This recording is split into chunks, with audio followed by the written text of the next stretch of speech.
Welcome to the Next Chapter Experience podcast with Jeanette Blissett. Thought leaders explore the mindset, wellness, and wealth needed to realize next-level transformation. Let's get started. Welcome to the Next Chapter Experience. I'm your host, Jeanette Blissett. And today's guest is Tina McDermott. Tina has been working in the health and wellness industry for almost 20 years, and her goal is to reach as many people as humanly possible through her practice. She believes by doing this, her ripple effect will make the world a better place and inspire much more joy of life. Tina not only teaches exercise and nutrition, but she specializes in helping people with emotional issues around their relationship with food. Tina, welcome to the Next Chapter Experience. Thank you so much for having me here, Jeanette. Thank you. This is one of the spaces that I enjoy talking to my guests about, this wellness space, and you're all over this space. So let's rewind for a bit. If you wouldn't mind, share with our listeners and our viewers how this all started. When I was 19, my sister at 23 was diagnosed with breast cancer. She lived for 24 amazing years. She was an amazing person. She finally made her transition after 4 years, the last 4 years in stage 4, at the age of 48. I am 7 years her senior. I'm 55 right now. It gives me chills every time I think about it. And she is just an amazing person. And she had a love of life, a love of people, a love of wanting to help the world. And she inspires me on a daily basis to do what I do. Life is for joy. It's for love. And my other sister, Rose, she says, Tina, oh my gosh, you are just so driven to do what you're doing. And I says, yeah. And she says, what drives you? I don't have that drive. I said, Anna drives me. Our sister Anna drives me. She drives me every single day. And I even have pictures of her on the other side of my computer here. And she's with me. I even have her on my shoulder. She's with me, inspiring me every single day to do what I do and inspire the world, to live a healthy life, live in vibrancy and health and freedom from those silly capital D, capital I, capital E's with a small T's. I can't say it. Free from those and free from dis-ease. What are some of the ways that you've become an expert and a thought leader in this space?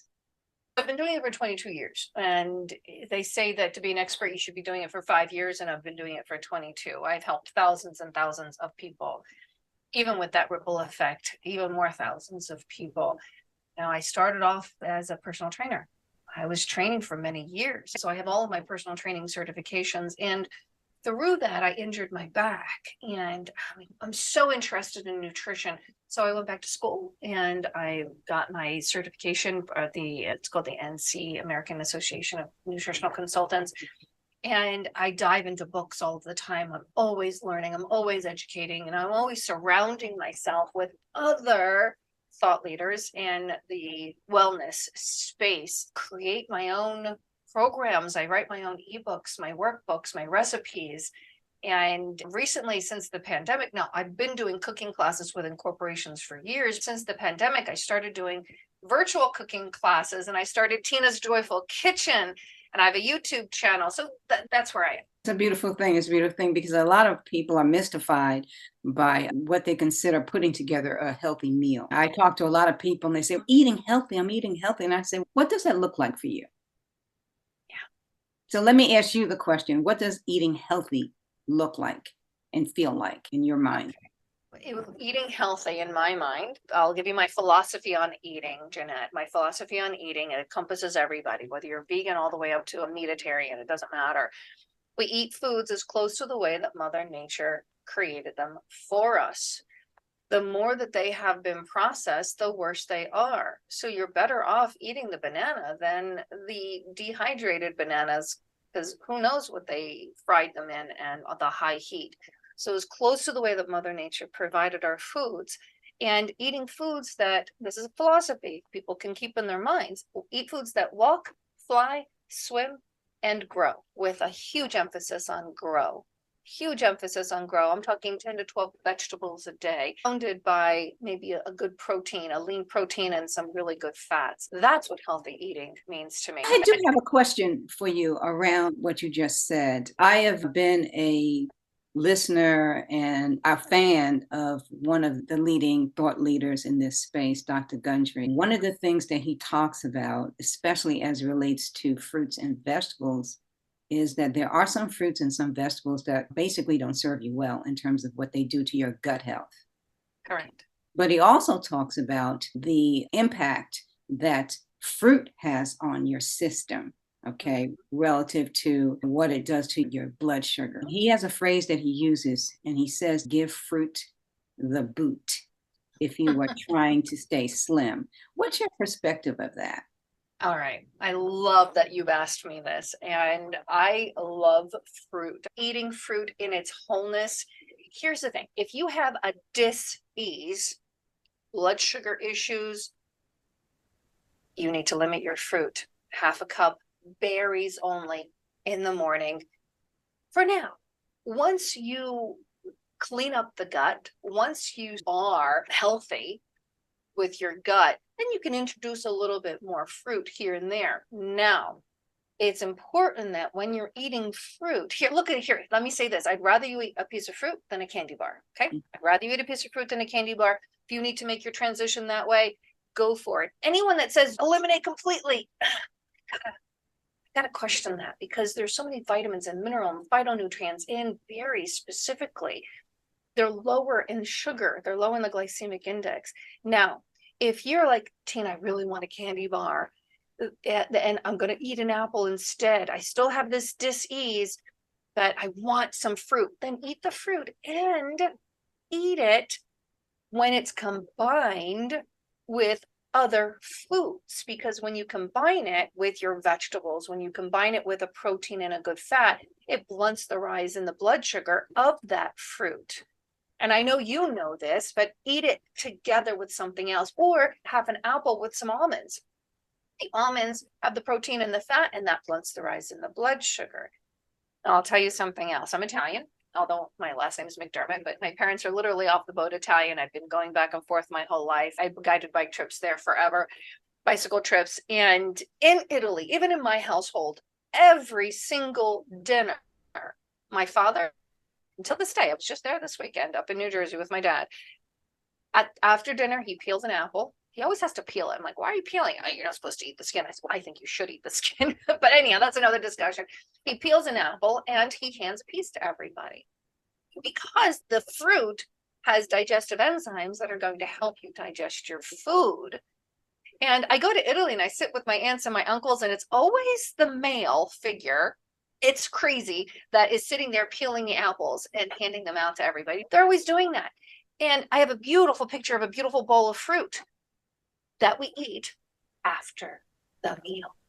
It helps you digest. Is it the apple? What is the significance of the apple? Could it be a pineapple? No, pineapple is very high in sugar. I just know Italians love to have an apple or a pear. I've never seen them peel an orange and do an orange after dinner. It's really high in sugar. It's always been apples or the harder fruits Okay. that we have a piece of after dinner. That's And interesting. they don't know why. They just know that this is what they do. It's interesting to me, because last night I actually cut up a pineapple, and I love fruit. I just have to admit it. I just love fruit. I'm a fruitaholic, okay? But I've learned that I have to eat it in moderation. And what I try to do is eat fruit in season, fruit within a certain mile radius of the state that I live in, versus getting fruit from another country that is not close to where I live. I prefer to eat fruit in season. But the apple perspective and practice is interesting to me. I'll have to look into that. I'm just telling you what the Italians do. And have you ever heard of the Flavor Point diet? I can't even say the word. I can't stand it. But it's a book called The Flavor Point Diet. And he talks about every single meal. You want to have every single flavor profile: the sweet, the savory, the umami, the salty. There's a fifth one. It'll cut bitter. You want your palate wants all of those flavors. And that is typically why after a meal, people want dessert, to have that sweet that's not in their meal. Have you ever noticed that when you eat a salad or eat a meal that has a little fruit in it, you don't crave the dessert as much, because you've gotten all of those flavor profiles in the one meal? Strawberries in my salad. Oh my gosh, I love, or blueberries in my salad. They're wonderful. Wonderful. This chapter of your life, it was about 22 years ago you stepped into this space and have dedicated a lot of your time, attention, development, and focus in this particular area. And you're serving so many people by this focus because there's a lot of conflicting information, and it's hard to sometimes sift and filter through it all. Okay. With that said, to make the complex simple, some of the principles that you focus on when you're working with your clients as they embrace their relationship with food, some of the important things are the keys to success. Number one key to success, Jeanette, is mastering your mindset. Number one, it's mastering that mindset. And I think 97.8% of the game is the emotional game, because let's just face it, all of your listeners, they know how to lose weight. They know, they think they lose weight, and they've lost the weight. And then it comes back with friends because they never dealt with the emotional issues. They never dealt with what was driving them to eat the donut or eat too much or whatever it is. And that's the number one, the pillar of what I do for my clients, is that I help them come to peace with those emotions that are driving them to eat, driving them to stuff their feelings, eat their feelings, basically. So that's number one, what I do. It's important. Other than that, very first thing I start people with is what? You already said it. Drink water. Drink your water, because we are water, and it's the water that's going to help detoxify your system. People do all these detox programs out there. I just talked about it the other day in a masterclass. You can detox your body with water, lemon, and lots of vegetables. It's amazing what lemon can do for you, and water, and how you can your body wants to naturally detoxify itself, but you can't keep throwing fuel on the fire.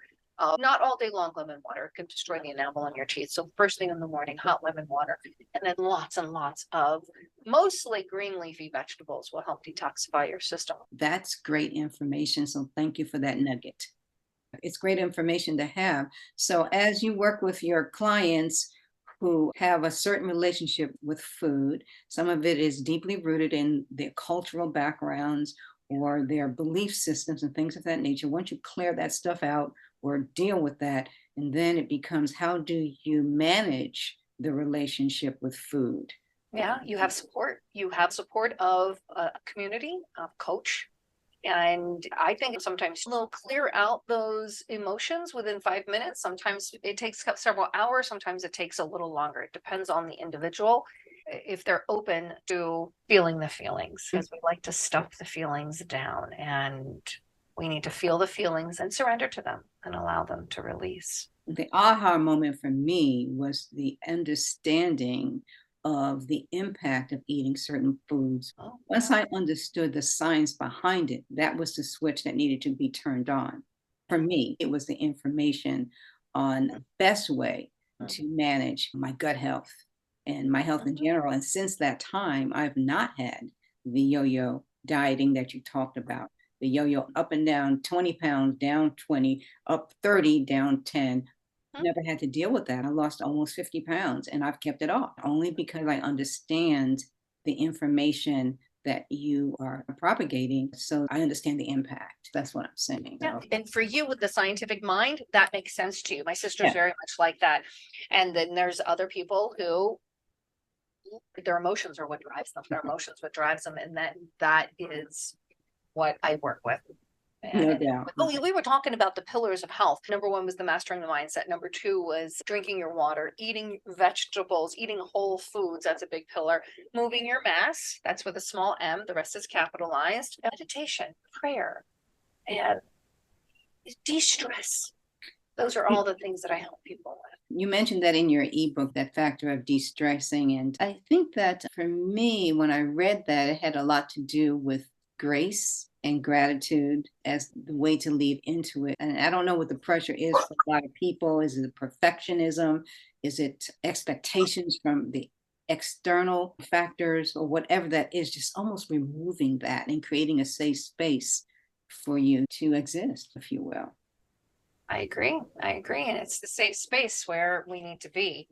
It's a very safe place for you to prosper, thrive, be healthy. Let's talk about Move Your Mass. You're a cyclist, right? Yeah.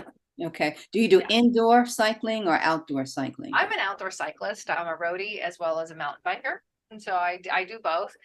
It is silly cold right now in Maryland. So also I put my road bike on an indoor trainer and I ride indoors as well a couple of times a week. I prefer outdoors. So I will go outside in the cold, like 45 degrees is good.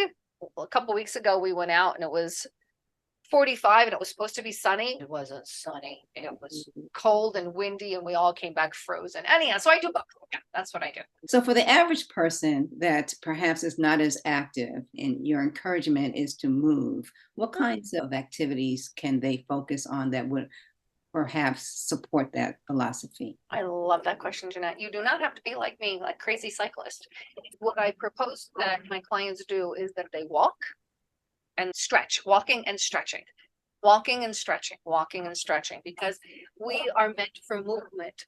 And what is our most natural movement? For me, it's talking with my hands, of course. Our most natural movement is walking. And you walk with nothing in your hands. And it's called a cross crawl because you're using opposite arm, opposite leg. It resets your central nervous system. It makes you feel amazing when you walk. And stretching, when you're twisting, especially, you're wringing out the organs and twisting out the toxins, believe it or not, and helping the lymphatic system along. Walking helps the lymphatic system along again to help get rid of the toxins. So walking and stretching. That's it. Now, if you're like, oh, Tina, I love to dance, then you do what you love. I've been a personal trainer forever.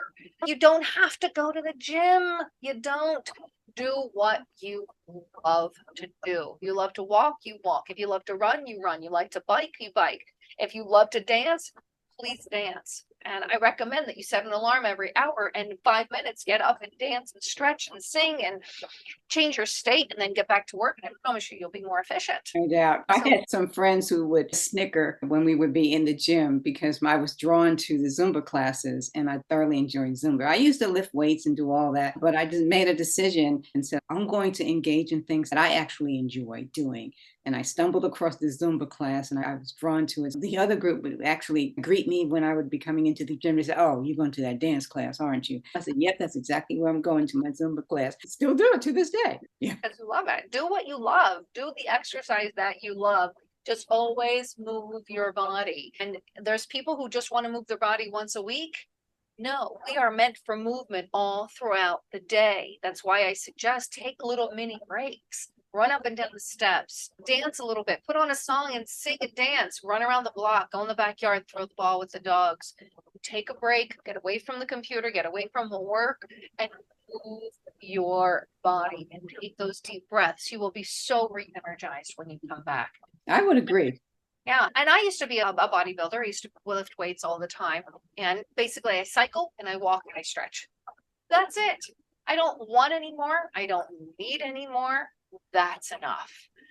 I have resistance bands. I have things like that I can use, but I'm not going to be picking up 50-pound weights anymore. So when a person is starting who is obese or morbidly obese, how do you encourage them to stay what I call in the pocket for the long term? I remember when I was 50, 60 pounds heavier than I am right now, the end game, if you will, or the goal seems so far away that getting started was daunting because of the journey that I knew I had to take at that point in my life. So when you're working with clients that do have quite a loss ahead of them, how do you encourage them to stick and stay? Daily journaling, their why. I do a little exercise called the tipping point, and I have them go really deep into why they're doing what they're doing, why they want to be healthy and well for the rest of their life. And then I have them journal on that on a daily basis and keep their why in the forefront of their mind. My why is very simple, and that's I want to thrive for the rest of my life into my 90s. I don't have children. I have grandnieces and nephews, but I don't want them to take care of me. I'm going to take care of me. And that is one of my main things. I want to thrive. Also, I'm not going to suffer like my sister suffered for many years. That was her journey. It's not mine. And I know that. And in order for me to thrive through my 90s, I need to take care of myself every day. So that's the one thing I do is journaling, create your why, and really work on your why on a daily basis. Journaling has helped me tremendously personally. And community. Stay connected to your community, a community of like-minded people who are on the same journey as you, who have the same ups and same downs, and you can chat with one another and get support of a professional. You've created a community online. You want to talk a little bit about that?